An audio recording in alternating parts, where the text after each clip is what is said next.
Teacher webinar series. While we are waiting to get started, I just want to remind you, those of you who are on a cell phone, if you'll just go ahead and make sure that you are on mute, that would greatly help us during the webinar to make sure we don't get any reverb or background noises. We would greatly appreciate you doing that.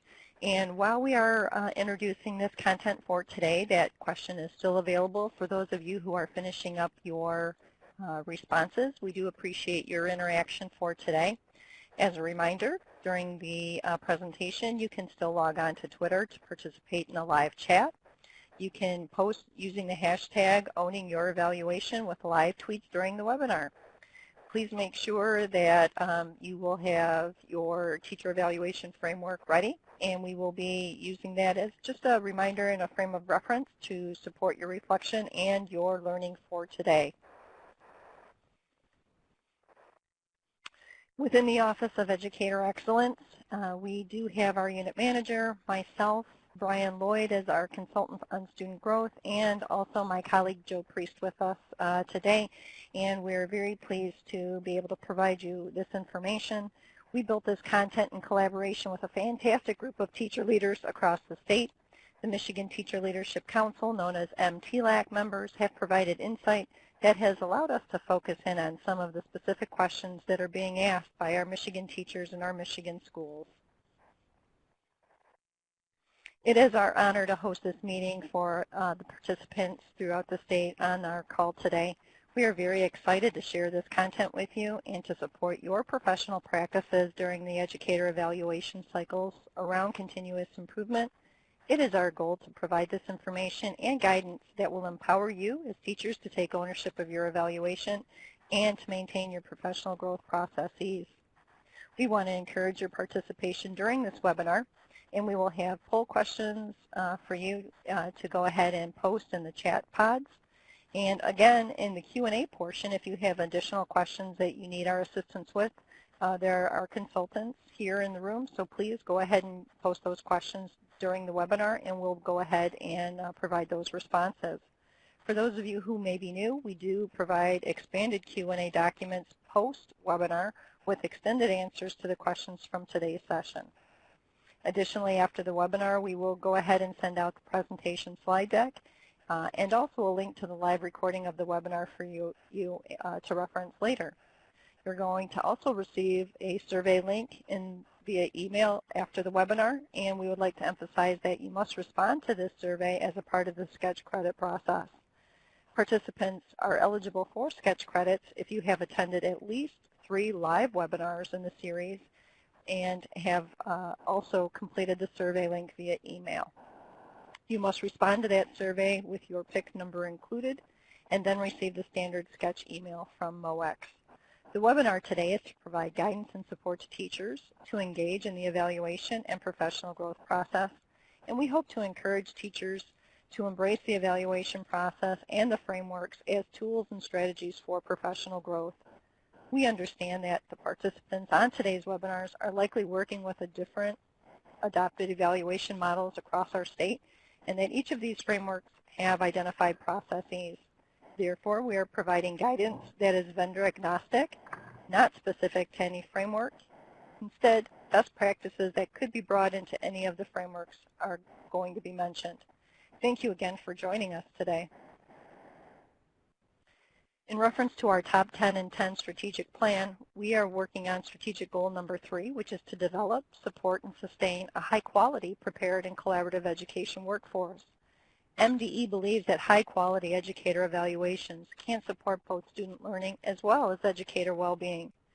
High-quality evaluations can provide teachers with critical feedback on how they can improve their own practice to impact the lives of students.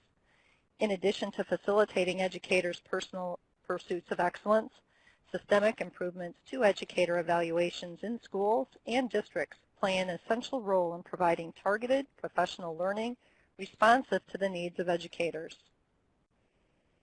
Our areas of focus for today will be preparing for end-of-cycle summative evaluation conference, identify teacher leadership opportunities within the evaluation process, and strategies for effective communication with your evaluator. And today's webinar will help you prepare for your end-of-cycle evaluation activities. And we also want to have you have an opportunity to create some teacher leadership opportunities within the evaluation process and provide you with those strategies to support your effective communication with your evaluator. In taking a look at the summative evaluation, this webinar series is focused on professional growth and specifically in identifying opportunities within your evaluation cycle for teacher involvement and ownership. So we're going to explore the professional growth opportunities within the summative evaluation stage of the evaluation cycle. The final step of the cycle is the summative evaluation. In this evaluation step, evaluators, your administrator, are able to analyze evidence that demonstrates the educator's performance against performance standards in the teacher evaluation framework to arrive at a rating on each standard and an overall performance rating based on the evaluator's professional judgment. It is important to understand that a combination of evidence and professional judgment inform the evaluator's determination. This process is similar to that of a formative assessment conference for a mid-year review, where evaluators review and analyze evidence, they gather additional evidence and insights from the educator, and issue performance ratings on each standard, as well as an overall rating. Because a summative evaluation completes a full evaluation cycle, the value and meaning behind this step does not lie in the end of one cycle, but in the beginning of the next. A thoughtful summative evaluation identifies trends and patterns in performance and offers feedback for improvement and provides educators with the valuable information that strengthens the self-reflection and analysis that educators engage in as they continue through the next improvement cycle with self-assessment and goal proposal, guiding plan development for the next cycle of professional learning and growth.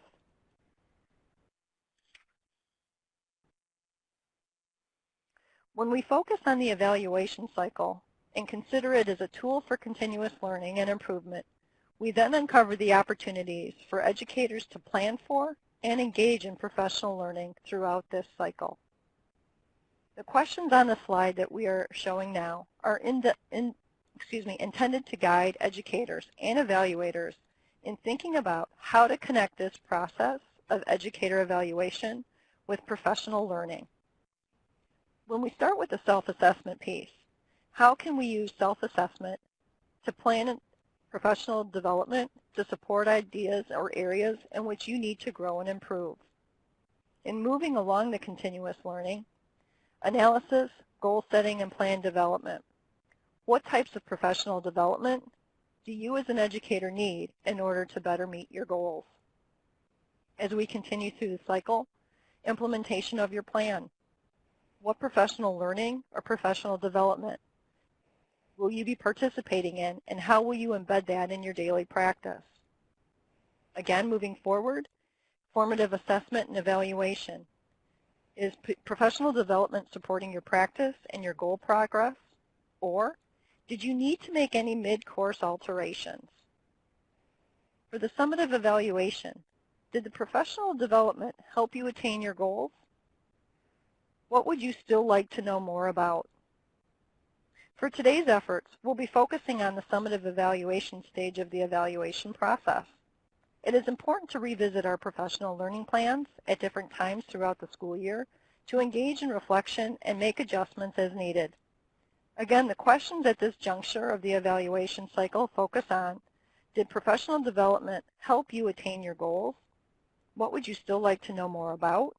And at this stage of the summative evaluation, we are reflecting on progress and looking ahead to establish the goals for continued growth.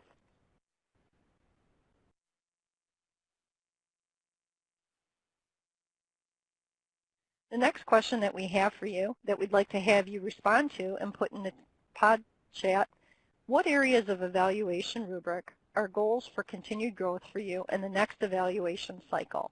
And we'll give you a couple minutes to respond.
Thank you, everyone, for your responses to those poll questions. If you look through the responses from your peers on the call, it looks like a lot of people are focusing or know that they'll be focusing more on their assessment skills and assessment literacy for next year, as well as how to embed those assessments within a comprehensive unit plan. So lots of good connections that you're making between progress that you've already made and continued growth that you know that you'll be focusing on for our next cycle, which is excellent. So continuing on here, feel free to keep responding and reading those responses. We'll leave those up so you can have those to reference. Again, the summative evaluation is the point at which an evaluator examines the patterns of performance across multiple types of evidence collected throughout the year to determine a comprehensive rating. Now, it's important to understand that evaluators have to apply their professional judgment to evidence gathered over time to help inform that judgment and make a decision. This stage of the process then creates an important opportunity for empowered teachers to provide input and have influence on their evaluation. Teachers may engage in an open dialogue with their evaluator about the status of their practice and their progress. Combining that transparent dialogue about professional growth and development with an evidence-based professional judgment should lead to a summative evaluation that brings no surprises to the educator and results in ratings of practice that are informed and constructive, ensuring the entire evaluation cycle is both meaningful and actionable to each individual educator. With its emphasis on professional judgment, these models allow evaluators more flexibility in determining individual performance rating, therefore, again, allowing space for teachers to tell the story of their professional practice and growth. Collaboration with your evaluator and intentional sharing of artifacts of professional growth contribute to a more holistic and comprehensive assessment of the educator's practice and promotes an ongoing cycle and focus on continuous learning and improvement. The allowance for dialogue creates an important opportunity for teachers to participate in and influence the outcome of their evaluation. Now that you know that professional judgment is required by your evaluator, knowing that allows teachers space for collaboration and discussion around growth and improvement performance related to standards. In contrast to systems that calculate ratings based on set values or percentages, this type of collaboration and collaborative approach allows evaluators to be responsive to local contexts or individual needs of teachers. It also allows evaluators to emphasize trends and patterns of practice rather than rely on individual data points, and allows evaluators to better target their feedback and resources to individual educators when providing their feedbacks and ratings. Professional judgment gives evaluators the flexibility to account for a wide variety of factors that relate back to that individual educator's performance. Things like school-specific priorities that may influence a teacher to focus on one standard or domain within the rubric more than others. Allows the evaluator to consider things about the educator's goals and the number of goals that they pursued. It helps evaluators to differentiate and provide feedback based on the experience level or even the leadership opportunities that the teacher has taken on. And it also allows the evaluator to consider any contextual variables that may have impacted the learning environment throughout the school year. It's very essential for districts to cultivate and promote a culture of transparency and communication around educator evaluation, educating both evaluators and educators in the processes, including the purposes and intents of the evaluation model. If you don't feel that you've had a clear, transparent understanding of the process for summative evaluation, we encourage you to make a list of questions and discuss those with your evaluator before your summative evaluation conference is scheduled. Now this slide talks about 3 types of evidence. We discussed evidence sources and collection methods in depth in a previous webinar. If you missed that webinar, or you'd like to learn more about evidence sources that teachers can collect to support their reflection and professional growth, you can view that recorded webinar on our MDE Educator Evaluation website. Let's do a quick review here, though, of evidence sources to support your reflection and preparation as you get ready for your end-of-year summative evaluation conferences. The first category of evidence includes any kind of judgments based on products of practice, like artifacts related to the educator's practice, observations of practice, The short unannounced observations accompanied by the targeted feedback, as well as longer announced observations with feedback, all fall under this category of evidence. Of course, supervisors are primarily responsible for this type of evidence, although peer observations may also be included. Both sources of evidence should yield information related to the educator's practice within the evaluation framework standards and connected back to those educators' goals. Artifacts provided in support of educator practice could include anything from team-developed curriculum units to lesson plans to parent-teacher communication logs. We provide guidance that says artifacts should always be products of an educator's work that demonstrate the knowledge and skills of the educator. In other words, artifacts should be naturally occurring products related to the day-to-day work of instruction and never be manufactured solely for evaluation purposes. Remember, both educators and evaluators share responsibility in the collection of relevant artifacts, and your thoughtful collection and presentation of these evidence sources show your effective practice and can influence the decision-making of your evaluator and ultimately positively influence your evaluation.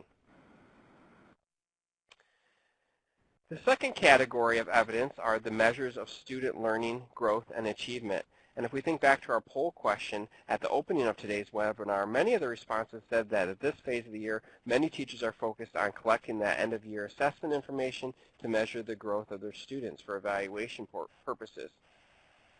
And these sources of information certainly have an impact on our summative performance ratings. With regard to the summative performance rating, educators use multiple measures of student learning, growth, and achievement to demonstrate the effectiveness of their practice and to show progress towards their student learning goals. The content of this slide comes from the Michigan Model Arts Instruction and Assessment Project, which is a collaborative effort between the Michigan Arts educators and the Michigan Assessment Consortium. In addition to developing assessments for teacher use, MAIA recommends these steps to help educators present evidence to their evaluator as a means to demonstrate effective practice and effective student growth. Summarize the data for your evaluator so it can be delivered efficiently. Have a few samples of student work. Leverage teacher and student reflections to serve as evidence of student learning. And there's a few more there that are presented on the slide as well. In addition to the assessment information, the teacher may have additional evidence of student learning and achievement. This related data may be of value in providing a broader picture of student performance and teacher instructional effectiveness. The goal of such evidence sources for educator evaluation should, again, primarily focus on demonstrating the educator's effective practice and ultimately those practices that had a positive influence on student learning. The third category of evidence includes feedback from students and staff. Feedback surveys are another evidence source that can provide your evaluator with information about your effectiveness. Student and staff feedback collection tools are aligned to the standards of effective teaching and provide actionable feedback to educators. There's some links on this slide of some different model surveys used for teacher evaluation in the state of Massachusetts, as well as some national survey tools. These model feedback surveys are great examples of high-quality feedback collection tools aligned, again, to teaching standards. Standard and short forms are available for student surveys to help gain information about classroom teacher practices. So as we get to this point in the webinar, we're going to pause to give you a chance to reflect and respond here. Think about what tools and resources are available within your evaluation tool that can serve as evidence sources to support your evaluator's decision-making process. So again, thinking about the tools and resources that might be available within your evaluation tool, and thinking about how you can use those as evidence sources to help support your evaluator's professional judgment and decision making. Go ahead and take a minute or two to respond.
If you have not already, please take a moment to scroll through the responses of the other teachers on the call today. Looks like there's a pretty strong emphasis and focus out there right now on, again, some assessment information that we can gather to use as a tool to measure our student growth throughout the year and use that as a way to demonstrate our effectiveness. So a really great focus on there as one of the tools that's available to you. I also see some ideas of using feedback from observations as another tool that can guide your reflection. I see another one up here around a professional development record of the activities that you've participated in. So a lot of great tools and resources out there to help guide your reflection and help you to be involved and have influence over your evaluation. Let's talk about some more suggested resources. These are some more concrete things that can support you to engage in self-assessment and help you think about goals for now and for the future and help you do that in a really thoughtful and effective manner. As noted here, some of these resources will support your reflection and planning for the end of this evaluation cycle and the start of the next cycle. As part of your reflection, be sure to review your professional practice and the alignment with the existing or planned professional learning activities, any individual or team goals that you've set, and school and district goals and priorities. Also, be sure to leverage the tools and resources that are included in your evaluation framework. There's probably an educator plan form where you've developed a professional growth plan and outlined some professional learning activities. We've also provided a couple documents available for download on this webinar, an educator collection of evidence form to help connect your evidence sources back to some specific domains and elements of your framework. We also have a form that's available for download called Completed Formative Assessment Form, and this allows you to demonstrate your reflection and ultimately to show how you've used the feedback that you've received throughout the year to change and grow your practice to better serve your students' needs. So those were some resources. Let's talk about some action steps. This slide outlines some action steps to prepare for summative evaluation. These action steps vary in scope. Some are the responsibility of the evaluator, some of the teacher, and some are more collaborative in nature. This is an important list to review. Many of you will find that these list items have already been communicated and clarified. Others will want to create an opportunity to get clarification from your evaluator. Earlier we talked about the idea of generating a list of questions that you might want to have clarified prior to your summative evaluation conference. Some of the items on this list might help you to develop some of those questions. But you should make sure that you know the purpose of that summative evaluation meeting, what steps that your district or your evaluator are recommending that you use to prepare, and ultimately what are the expected outcomes of that discussion. Those are all things you want to make sure you have an understanding of before that summative evaluation conference occurs. Be explicit to find out how much documentation or evidence that you're expected to bring with you and when you need to provide that evidence to your evaluator for review. Many evaluators want to have that information in advance so that they can review it and provide feedback and be engaged with that as part of the evaluation conference. As you're collecting evidence, make sure you read through your collected evidence and try to organize it chronologically throughout the evaluation cycle, looking for any patterns and trends over time, and ultimately making connections back to the standards and indicators of your evaluation framework. Review your notes from your mid-year conference. Review your feedback that you've received on your classroom observations throughout the year. These formative assessments provide additional evidence and allow you an opportunity to show how you've responded to that feedback. This is your chance to tell a story of the improvements and adjustments that you've made to unit plans, to lesson plans, based on the feedback that you've received combined with your own professional learning and reflection. Share the student data that demonstrates the positive effects of the learning from the changes that you've made throughout the year. As we use the summative evaluation conference as a way to look ahead, this step of the process does mark the end of one evaluation cycle and kicks off a new cycle where we'll spend time self-assessment and reflecting, setting new goals, and ultimately talking about how to develop a new plan to move our professional learning forward. When well implemented, educators will leave the Summative Evaluation Conference with a good idea of some next steps to help support the next evaluation cycle. And the new cycle will likely coincide with the new school year. And so we recommend doing this reflection and goal setting at the end of this school year to prepare you for the beginning of the next evaluation cycle. So as we think of where we are in the evaluation cycle now, we've discussed evidence sources and resources that can support your reflection. Please share with the group, what steps will you take to reflect on your professional practice and create goals for continued professional growth?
Thank you everyone for that reflective responses, and you all have done a great job of remaining engaged and really considering that reflective piece.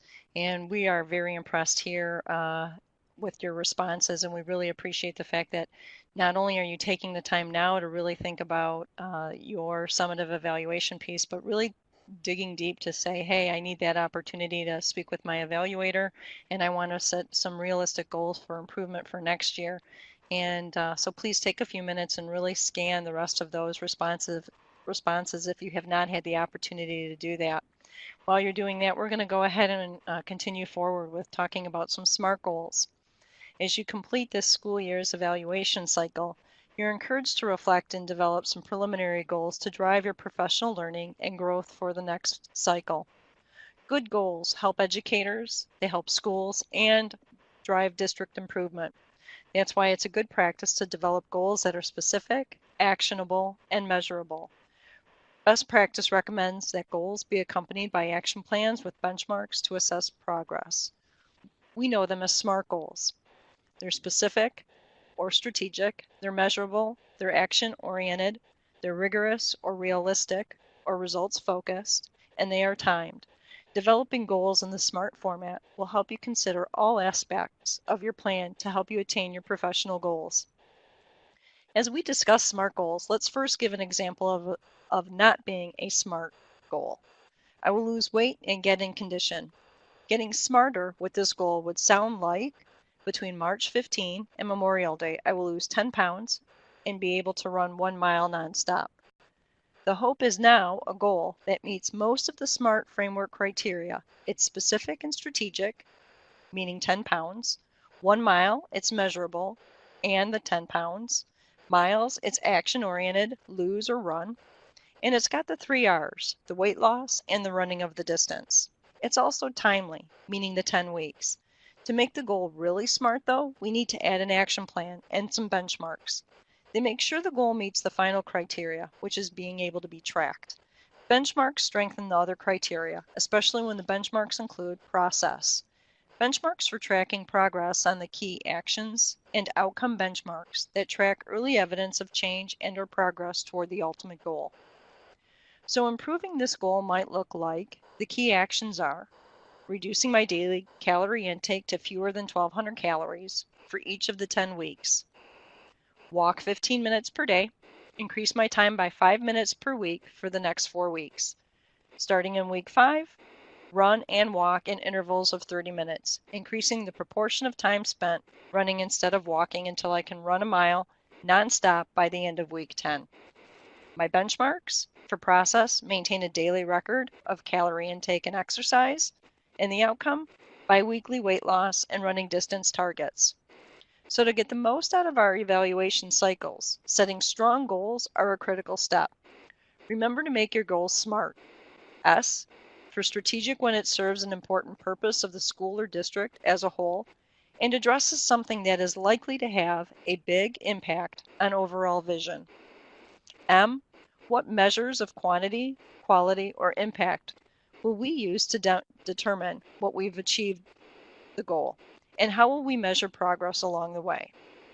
A, without clarity about what we're going to do to achieve the goal, a goal is only a hope with a little chance of being actually achieved. R, the focus and effort required to achieve a rigorous but realistic goal should be set too low, will leave us feeling empty when it's accomplished and won't serve our students well.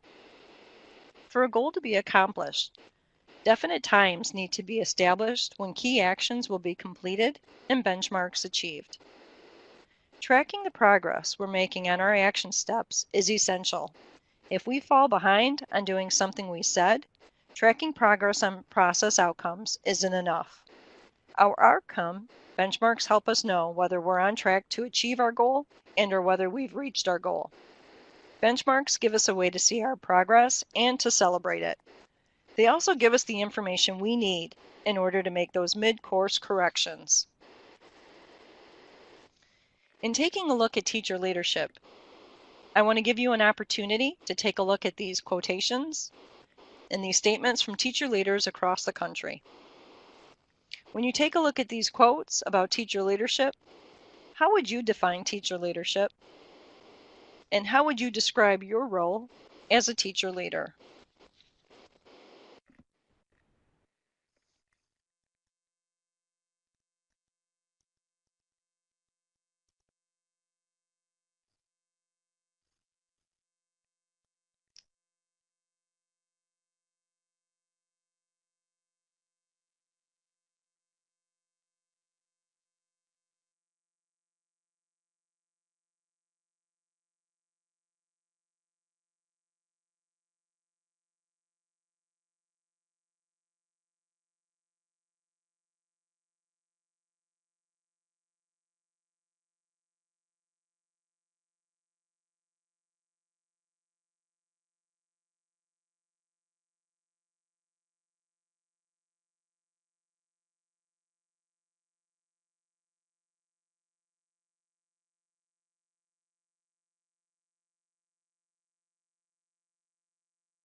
Again, some really fantastic responses to our poll question. That word collaborative and inspirational, passionate, love of students and teaching all come through loud and clear in your responses there. So thank you for spending some time thinking about that. We're going to talk a little bit at the end of our webinar here about teacher leadership. We've shared this slide a few times during our webinar series, but wanted to highlight these survey results one more time just to emphasize that nationally, teachers are feeling that they have less influence on the evaluation process in comparison to a lot of other aspects of their daily work. You can see that teachers feel like they have nationally, and according to this survey responses, felt that they had more input and influence on things like setting academic standards, establishing curriculum, determining professional learning topics, and even contributing input to selecting new staff. Nationally, the survey said that teachers feel that they have more influence on all those things than they do with their own evaluation or the evaluation of teachers. So again, our webinar series is to try to promote ways that teachers can get involved and can take ownership of their evaluation so they really feel like they have a strong sense of participation in that process. We believe the summative evaluation portion of the evaluation process provides, again, another opportunity for teachers to engage with their evaluator and influence their evaluation process. Let's talk about some benefits of teacher leadership. First, teacher leadership roles provide a needed platform for teachers to share what they're best at. This could include opening their classroom doors to colleagues for peer observation. It could involve serving as a coach or a peer observer yourself. It could include sharing curriculum or assessments. And it could also involve leading teacher teams or committees or projects. We believe that all teachers want to continuously improve and hone their practice. So when we build structures that allow teachers to learn from one another, all teachers can benefit. We also believe that teacher leadership can help retain teachers by offering teachers a way to expand their skills and take on new challenges that help them continue to grow professionally while remaining in the classroom impacting students on a daily basis. Teacher leadership promotes a school climate that's built on collective responsibility for all students to be successful. And this culture and climate can be one where administrators and teachers work together to make decisions for what's best for students. In reviewing various teacher leadership roles across districts, we discovered that the list was very long and often unique to specific contexts. Teacher leadership can and should vary across contexts and be specific to the school and district needs and initiatives. To be most effective, it needs to be embedded in other systems and structures. Teacher leadership should not be an add-on or another thing, but be seen as a way to support the systems and structures that support student learning. Some of the most important characteristics of a school culture in which teacher leadership flourishes are really outlined on this slide. We encourage teachers and administrators to reflect on these ideas. What does a collegial environment look like that supports teacher leadership? It looks like where teachers collaborate regularly before, after, and during the school day, both formally and informally. There's consistent structures and routines in place that can help build collaborative structures that supports PLC practices and processes. There's an idea of having staff be united around a shared vision and common goals and efforts. And the collegial environment looks like one where all teachers and administrators and support staff can speak about the school's goals because they have an understanding of the goals and the direction of the school, as well as what the goals are and how they are working together towards reaching those goals. Another important characteristic of a positive school culture that supports teacher leadership is one with a problem-solving orientation. What does that look like? It means that staff members are more interested in solving problems than complaining about them. Teachers that see challenges as something that can be overcome. There's no such thing as an impossible problem that can't be addressed.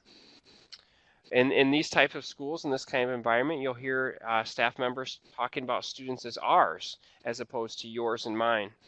The students' successes and challenges belong to everyone, and everyone is committed to making improvements in student learning. What's a trusting culture look like? It means that teachers can feel comfortable, that they can surface and communicate about problems that might be happening around student learning. And often, before people can rally around a solution, they need to feel that their concerns have been heard. A trusting environment enables people to identify the real problem, which is an important step that allows everyone to quickly move on to the solution-seeking phase. Teachers and principals have their doors open to welcome each other in a trusting culture. There's no expectation of perfect practice, so there's no fear of making oneself vulnerable or open to growing and learning. And ultimately, a trusting culture has everyone focused on mutual growth and improvement. The last idea on this slide talks about the idea of clear communication. What does this look like in practice? Everyone feels in the loop, in the know. There's no mixed messages. Everyone really feels like they're on the same page. There's good two-way communication between teachers and administrators. And there are clear, predictable, and reliable communication structures in place, like weekly email updates or monthly staff meetings. So how can teacher leaders lead this charge, lead this change? It's first essential that teachers see themselves as leaders, regardless of their current school culture and principal or colleagues' openness to teacher leadership. We believe that there are always ways for teachers to step up and take on some form of a leadership role. You might already be working in a school with a strong teacher leadership culture, in which case you can start working within that framework. If not, it's time to help develop a culture in which teacher leadership is possible. Here are some suggestions for overcoming some common roadblocks. It can be helpful for teachers to have named roles for their leadership roles that they can fall back on if questioned by their peers. For example, a prompt where you can say, I'm saying this in my capacity as the data coach or as the team leader, allows you to frame things and help people understand your perspective on different conversations and ideas. Opening classroom doors to others is an example of another way of showing leadership in a way that will move your school's culture to be more open and trusting. Any individual or small group that can take that lead regardless of the amount of principal buy-in that's available. Similarly, by bringing together colleagues for training or for peer study, you can make a positive difference. Trust takes time, but you have to start somewhere. Having those frank, candid conversations with your principal can reassure him or her that the idea of decision-making is a shared activity. His or her voice will still count. Approach the principal with a variety of solutions to problems, then ask for their input. Think about starting with a project that is non-threatening and has a high chance of success. If teachers avoid leadership out of a fear of failure, they will never build the kind of environment where teacher leaders are actually empowered. If you can model what it looks like to step outside your comfort zone, other teachers and your principal can then follow that lead. So as you're considering your teacher leadership opportunities, think about your unique skills and passions. What's a problem at your school that you would like to solve? What are some small steps you can take to get started? And of course, how have you already impacted your school beyond your classroom? As you consider opportunities for leadership within your own evaluation and to support your colleagues, consider these questions. Am I a solution seeker? Do I have a growth mindset? While there's always a place for thinking critically, pointing out all the things that are wrong in a situation does not actually make things any better. Ask questions to understand why things are the way they are, and once you're better informed, you'll be more empowered to propose ideas. Am I more suited to a formal leadership role or an informal one? In what areas of my job do I excel? How can I bring my skills and talents outside the classroom to benefit others? How does my principal really feel about teacher leadership, and how do I know? Have you ever talked about teacher leadership directly with other teachers and your school leader? If not, there might be some assumptions out there that are incorrect. Start the conversation. Where are the bright spots in your school? And how can I learn from things that are going well?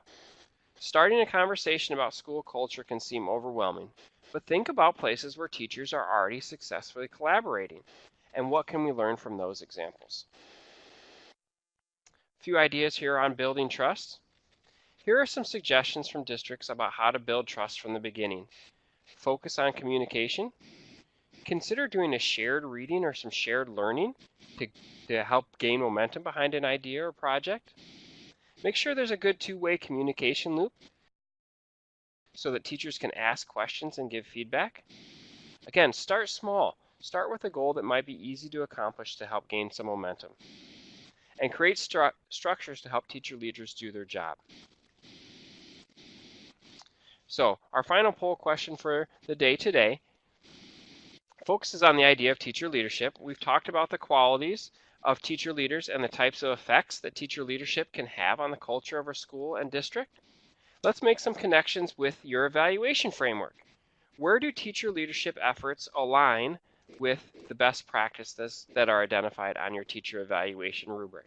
So flip through your evaluation rubric and point out some spots on there where teacher leadership is valued and you could receive feedback